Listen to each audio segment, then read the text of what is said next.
হাজার হাজার দর্শক শ্রোতার মন কেড়েছে বিচ্ছেদ গানের করুণ সুরে, তাই তো আজ নাম হয়েছে বিচ্ছেদ গানের রানী বন্যা রানী। নতুন একটি কলিজাকাটা বিচ্ছেদ গান নিয়ে এসেছে আজকে আমাদের মাঝে বন্যা। তো চলুন সরাসরি গানটি শুনি। বন্যা, জি ভাইয়া, দর্শকদের কি গান শোনাবে? আজকে দর্শকদের গান শোনাবো কলিজাকাটা একটা বিচ্ছেদ গান।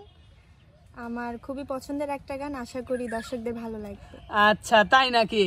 যেহেতু বন্যার পছন্দের গান, ওস্তাদ হ্যাঁ সাগর, শিল্পীর যে গান পছন্দ সে গান অবশ্যই দর্শক বন্ধুরাও পছন্দ করবে নাকি? অবশ্যই ভালো হয় সে গান। আচ্ছা হ্যাঁ, শিল্পী যদি মন থেকে কোনো গান গায় নিশ্চিত সে গান ভালো হতেই হবে, হয়। আচ্ছা ঠিক আছে। তো সুপ্রিয় দর্শক, বন্যার একটি পছন্দের বিচ্ছেদ গান আপনারা শুনবেন এবং কমেন্ট করে জানাবেন গানটি কেমন হলো। তো বন্যা, তাহলে আর দেরি করো না, সুন্দর করে গানটি ধরো, আমরা শুনি। ঠিক আছে। আপন মানুষ পর করা, পর মানুষ আপন করা, একই আমার পাওনা রে বন্ধু। আমি তোমার কেউ না, এতদিনে বুঝলাম রে বন্ধু, আমি তোমার কেউ না। আপন মানুষ পর করা, পর মানুষ আপন করা,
সুন্দর, অনেক সুন্দর গেয়েছো বন্যা, ধন্যবাদ তোমাকে। ওস্তাদ, হ্যাঁ, কেমন লাগছে গানটি? গানটা শুনে একবারে মানে মনটাই ভরে গেল, কারণ এই যে বিচ্ছেদ গান জি ওস্তাদ। শুনলেই কেমন জানি ভালো লাগে, জি, অন্যরকম ভালো লাগা। আচ্ছা ঠিক আছে। সুপ্রিয় দর্শক, আপনারা যারা বিচ্ছেদ গান পছন্দ করেন, শুনলেন এত সময় একটি বিচ্ছেদ গান বন্যার কণ্ঠে, কেমন লেগেছে কমেন্ট করে জানাতে ভুলবেন না। ভালো লাগলে অবশ্যই আমাদের সাথে থাকবেন। ধন্যবাদ সবাইকে। দর্শক বন্ধুরা, ছোট্ট মেয়ে কি সুন্দর করে গান গায় দেখুন। শিশু শিল্পী আরিফা মনির কণ্ঠে আছে জাদু, গান শুনে মুগ্ধ হবে আমাদের দর্শক বন্ধু। উস্তাদ, হ্যাঁ সাগর, কি বলেন? একদম সত্যি কথা বলছো, কারণ ও কত সুন্দর ভালো গায়, না শুনলে কিন্তু বোঝা যাবে না। তুমি আর দেরি করো না, দর্শকদের নিয়ে মিষ্টি একটা গান শোনাও। ঠিক আছে উস্তাদ, শুরু করেন তাহলে। ধরো। হার জিত চিরদিন থাকবে, তবু এগিয়ে যেতে হবে, বাধা বিঘ্ন না পেরিয়ে বড় হয়েছে কে কবে। হার জিত চিরদিন থাকবে, তবু এগিয়ে যেতে হবে, বাধা বিঘ্ন না পেরিয়ে বড় হয়েছে কে কবে। হার জিত চিরদিন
বাহ, খুবই সুন্দর গেয়েছো আরিফা, ধন্যবাদ তোমাকে। আর সুপ্রিয় দর্শক, গানটি আপনাদের কাছে কেমন লেগেছে কমেন্ট করে জানাতে ভুলবেন না। ভালো লাগলে অবশ্যই আরিফার পাশে থাকবেন। ধন্যবাদ সবাইকে, সবাই ভালো থাকবেন, সুস্থ থাকবেন। আল্লাহ হাফেজ।